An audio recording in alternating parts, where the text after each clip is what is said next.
औज़ुबिल्लाहिमिनश्शैतानिर्रजीम बिस्मिल्लाहिर्रहमानिर्रहीम। अस्सलाम वालेकुम डियर स्टूडेंट्स, आज हम अपनी बुक का टॉपिक पढ़ेंगे फ्रिक्शन। आपकी बुक का पेज नंबर 101 है।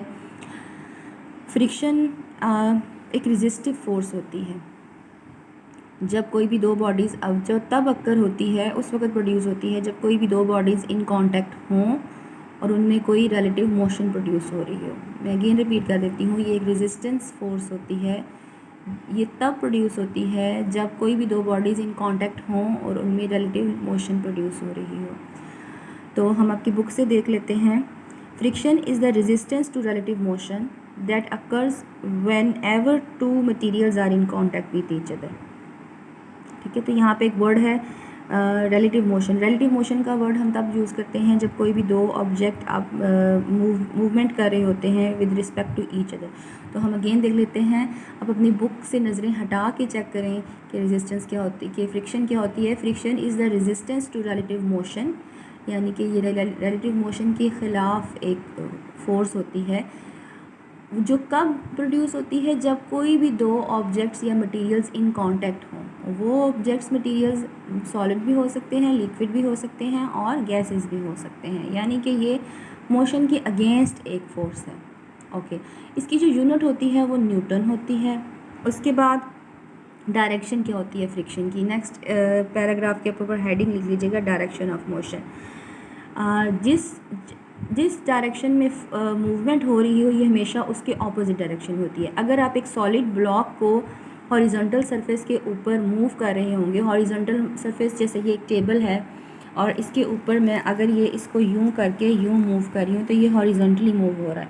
तो ये जो फोर्स लग रही है ये आगे की तरफ जा रही है, ठीक है। एक फोर्स ऑपोजिट डायरेक्शन में लग रही है, बैकवर्ड, जिस तरफ मैं हाथ का इशारा कर रही हूँ इस तरफ, तो इसको हम बोलेंगे फोर्स ऑफ फ्रिक्शन। अब हमारी रोज़मर्रा की ज़िंदगी में सिर्फ हॉरिजॉन्टल मूवमेंट्स नहीं होती, समटाइम्स वर्टिकल मूवमेंट्स भी होती हैं। ये तो हॉरिजॉन्टली मूव कर रहा था ब्लॉक, लेकिन अगर हम इसको किसी रस्सी के साथ बांध दें उसके बाद फिर हम इसको हैंग करें तो फिर तब भी तो ये मूव कर रहा होगा नीचे की तरफ, तो इसकी मूवमेंट नीचे की तरफ होगी, लेकिन एक फ्रिक्शन लग रही होगी इसके ऊपर, वो ऊपर की तरफ लग रही होगी। तो इस सिचुएशन में उसको हम एयर फ्रिक्शन भी बोलते हैं समटाइम्स। तो आपकी हमेशा फ्रिक्शन जो है वो मूवमेंट के ऑपोजिट डायरेक्शन में होगी। हम आपकी बुक से देख लेते हैं इसने कैसे यहाँ पे इसको एक्सप्रेस किया है। Friction always act in the direction to opposite motion. If you push a solid block along a floor to the right, the force of friction on the block will be to the left. अगर आप right side पे move कर रहे हैं तो friction की force left side पे लगेगी। जैसे कि ये देखें, ये हम इसको राइट साइड पे मूव कर रहे हैं तो फ्रिक्शन की फोर्स लेफ़्ट साइड पे लगेगी। नेक्स्ट आपकी बुक में है, when an object falls downward through the air the force of friction air resistance acts upward. तो अब अगर बॉडी नीचे की तरफ मूव कर रहा है तो एयर की फ्रिक्शन उसको ऊपर की तरफ लग रही होगी, उसके ऊपर वो मूव नहीं करवाएगी लेकिन एक फोर्स लग रही होगी उसके ऊपर। अच्छा जी, अब हम देखते हैं नेक्स्ट आपका concept, microscopic description of friction. वैसे मैं आपको सिंपली एक बात अपने वर्ड्स में समझाती हूँ कि जब कोई भी दो ऑब्जेक्ट्स जो आपको एक दूसरे के साथ इन कांटेक्ट हों, जैसे ये एक ब्लॉक है एक ये ब्लॉक है, ये इन कांटेक्ट है। ये आपको देखने में लग रहा है बहुत स्मूथ है इसकी सरफेस, लेकिन कोई भी सरफेस कितनी भी स्मूथ हो, जब हम उसको माइक्रोस्कोप से देखते हैं तो उसके अंदर ये कोल्ड वेल्ट नज़र, ये पिट्स एंड बम्स होते हैं, ऊंचाइयाँ नीचाइयाँ होती हैं, ठीक है। अब क्या होता है, ये ऊंचाइयाँ नीचाइयाँ जो होती हैं ये इसको स्मूथली मूव नहीं करने देती, बल्कि ये ऊंचाइयाँ नीचाइयाँ इंटरलॉक हो जाती हैं एक दूसरे के अंदर। जब तो उसकी वजह से फिर फ्रिक्शन बनती है।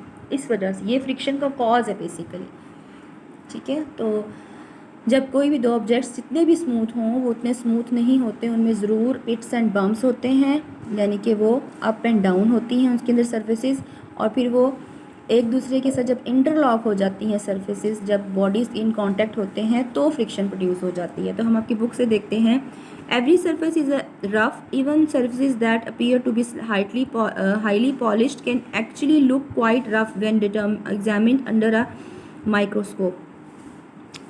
हमें कोई भी सरफेस अगर हमें स्मूथ भी लग रही हो तो वो रफ़ होती है। एवरी सरफेस इज़ रफ़, ठीक है। There is no such thing as perfectly flat surface.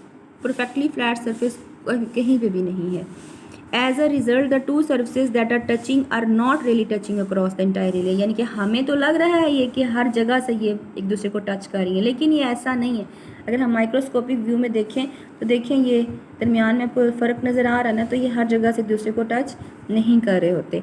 दस roughness of both surfaces interlock which make friction, तो ये जो रफनेस होती है बोथ सर्फेसेज की वो इंटरलॉक हो जाती है, एक दूसरे के अंदर चली जाती है, जिसकी वजह से फ्रिक्शन कॉज होती है।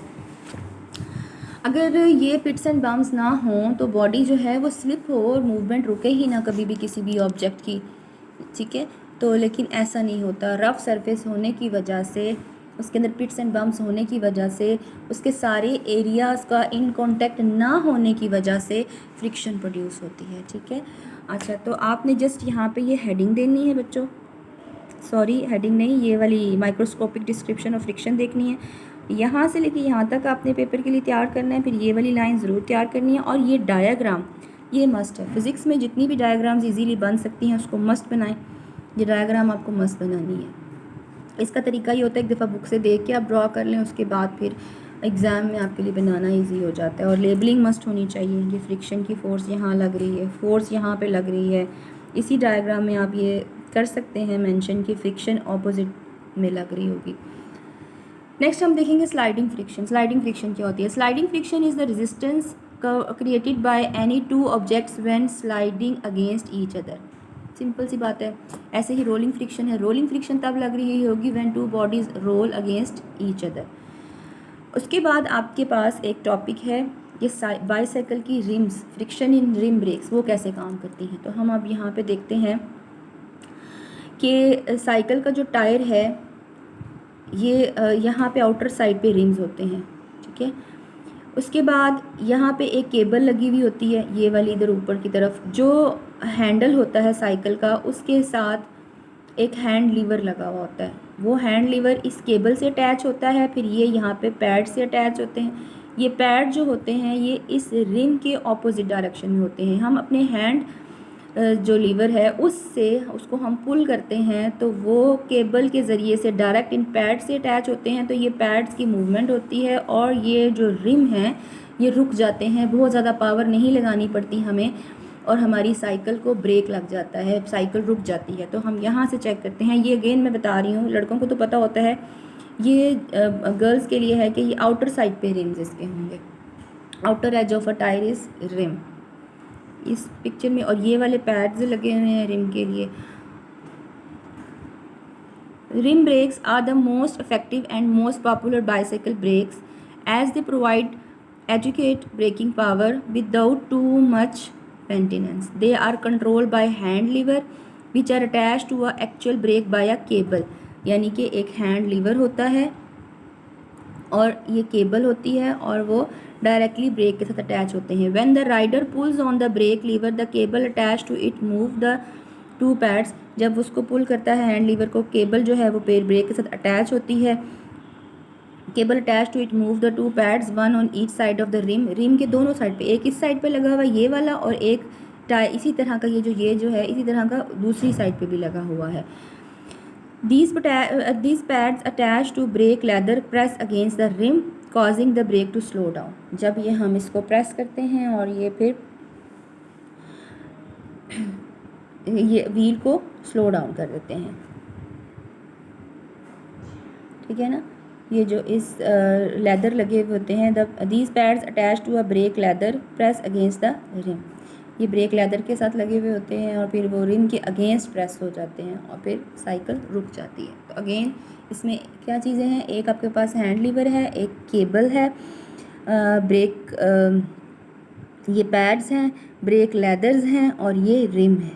सबसे पहले हम हैंड लीवर को पुल करेंगे, केबल के साथ डायरेक्टली वो पैड्स के साथ अटैच होगा, इसके साथ ब्रेक लेदर्स होंगे जो मूव करेंगे अगेंस्ट द रिम और फिर अगेंस्ट द रिम और फिर ये टायर रुक जाएगा, ब्रेक सप्लाई हो जाएंगे। आप इसको 2-3 दफ़ा फिनोमेना को देखेंगे तो आपको समझ आ जाएगा, मेमोराइज भी हो जाएगा। और याद आपने यहाँ से इधर से स्टार्ट करना है रिम से और ये फ्रिक्शन तक जाना है। नेक्स्ट एडवांटेजेस हैं आपके पास और डिसएडवांटेजेस हैं और मेथड्स फॉर रिड्यूसिंग हैं फ्रिक्शन, ये बहुत ईजी हैं।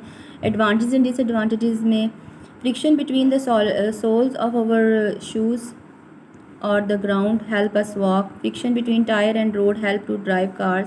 Friction hold the screw and nail in the wood.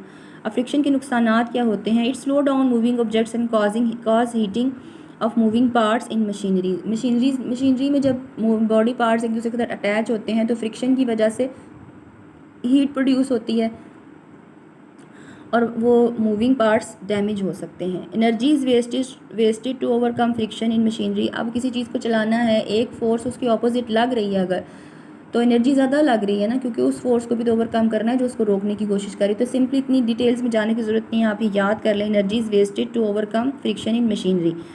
Produce wear and tear. जैसे टायर्स हैं साइकिल के, वो सड़क पे चलते हैं, तो सड़क पे चलने की वजह से सड़क और टायर के दरमियान में फोर्स ऑफ फ्रिक्शन प्रोड्यूस हो जाएगी और उसकी वजह से वो रगड़ खाने की वजह से टायर जो हैं वो फट जाते हैं, कुछ टाइम के बाद ख़राब हो जाते हैं. तो ये वियर एंड टियर की प्रॉब्लम आती है.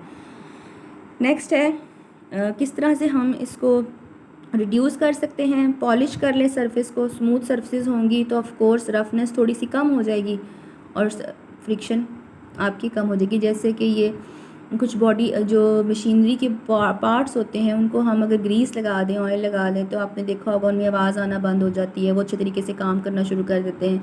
और ये जितने भी मेंटेनेंस के लिए आते हैं मशीनरी के लिए, वो लाजमी ग्रीसिंग करते हैं किसी भी मशीनरी की, और या फिर ऑयल उसके ऊपर लगाते हैं बाय यूजिंग बॉल बेरिंग्स और बाय अप्लाइंग लुब्रिकेंट्स. ठीक है ना. पॉलिशिंग और लुब्रिकेंट्स थोड़ा सा फ़र्क है. एक में है हम पॉलिश कर देते हैं सरफेस को और एक में है कि हम लुब्रिकेंट्स लगा देते हैं. बाकी आप इसको डिटेल से रीड आउट कर लीजिएगा, ये इसमें कोई इतनी मुश्किल इंग्लिश भी नहीं है और ये ईज़िली याद हो जाएगा. मैंने इतनी डिटेल से नहीं समझाया क्योंकि ये सेल्फ एक्सप्लेन्ड है जो राइटिंग है इसकी, और तो आपको बस याद ही करना है, लेकिन इसको ईजी नहीं लेना. ये क्वेश्चन इंपॉर्टेंट है एग्ज़ाम के पॉइंट ऑफ व्यू से. ओके जी, अल्लाह हाफ़िज़.